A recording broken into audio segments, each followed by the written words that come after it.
이곳에 문제가 생기면 눈물의 기름층에 문제가 생기게 되는데요.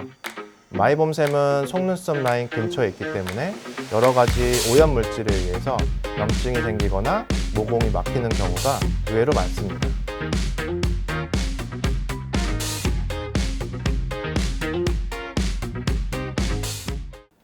안녕하세요. 안과 전문의 김유상입니다. 인공눈물 넣다가 보면 하루가 다 지나간다. 그 정도로 인공눈물을 수시로 점안하시는 분들을 위해 오늘은 안구 건조증에 대해서 준비해 보았습니다. 우리가 흔히 눈이 건조하다 하면 단순히 눈물이 부족하다고 생각해 인공눈물만 넣어주면 좋아진다고 생각하는데 사실 굉장히 다양한 원인들이 관여하고 있습니다. 우리가 흔히 눈의 표면에 불편한 증상들이 생기면 대부분 안구 건조증 때문이다 라고 할 정도로 다양한 증상들이 있는데 뻑뻑하거나 이물감이 있거나 시린 증상, 충혈이 잘 되거나 쉽게 피로한 증상, 잘 사용했던 컨택트 렌즈의 착용감이 불편해지는 증상, 책이나 컴퓨터 등 무언가를 보다가 보면 금방 뿌옇게 흐려지는 증상 등 다양하게 나타날 수 있습니다. 안구 건조증을 정확히 이해하고 치료하는 데 있어서는 눈물의 구조를 알아보는 것이 중요한데요. 눈물을 각막에 접착시켜주는 점액층, 다음에 눈물의 주성분인 수분층, 그 다음엔 눈물의 빠른 증발을 막아주는 이런 기름층, 이렇게 눈물은 총 3개의 층으로 구성되어 있습니다. 최근에는 이 3가지 층 중에 도대체 어느 층에 어떤 문제가 발생해서 우리 눈의 보습 장벽이 깨지는지 잘 분석해서 맞춤 치료를 하게 됩니다. 우선 하나씩 살펴보자면 첫 번째로 눈물의 주성분인 수분층입니다. 이 눈물샘은 이 위의 눈꺼풀 바깥쪽에 위치하게 되는데요. 여기서 수분을 공급해 주는 거죠. 우리 눈물은 항상 일정 부분 눈에 이렇게 고여 있는데 이를 눈물띠라고 하며 이 눈물띠의 높이를 측정해서 일정 부분 이하로 떨어져 있으면 수분량이 부족하다 이렇게 보는 거죠. 이런 경우에 수분을 분비하는 눈물샘들은 기본적으로 노화에 의해 분비가 떨어지는 경우도 있고요. 아니면 체질적으로 분비가 적은 사람, 우리 땀 많이 흘리는 사람도 있고 또 적게 흘리는 사람도 있듯이 그런 경우도 있고 류마티스 관절염이나 쇼그렌 증후군처럼 면역학적 질환이 있어서 눈물샘의 만성 염증으로 인해 분비 장애가 일어나 건조해지는 경우도 있습니다. 그 다음으로는 안구 건조증 원인의 80%를 차지하는 기름층입니다. 눈은 피부의 피지 분비와 다르게 마이봄샘이라는 곳에서 기름을 분비하게 되는데요.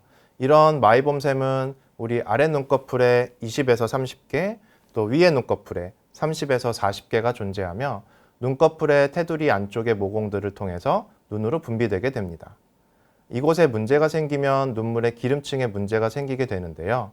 역시 노화로 인해서 마이봄샘이 위축되면서 기름 분비량이 줄어드는 경우도 있고요.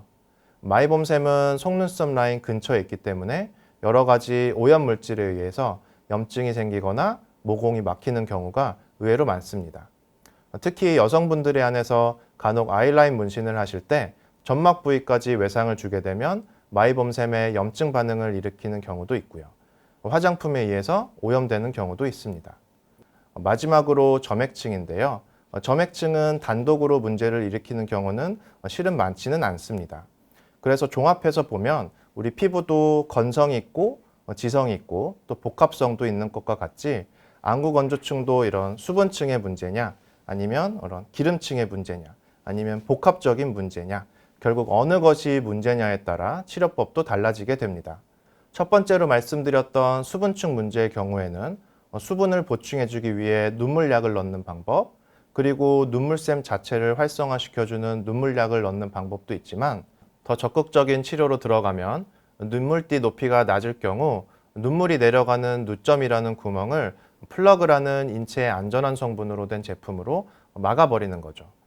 쉽게 말해서 눈의 하수구를 막아서 이 눈물이 고일 수 있게 해주는 거죠.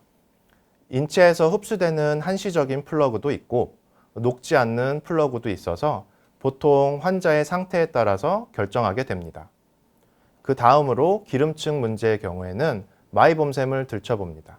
실제로 눌러보았을 때 염증이 있는 경우 또는 염증이 없어도 이렇게 끈적하게 나오는 경우 막혀서 안 나오는 경우, 다 오래된 지방 같은 것들이 끼어 있으니까 따뜻한 온열 마사지 후에 스퀴징이라 해서 압출해주는 치료를 할 수 있습니다. 마이봄샘의 염증이 너무 심한 경우나 너무 오래된 지방으로 압출이 어려울 경우에는 IPL이라는 레이저 치료를 병행하게 됩니다.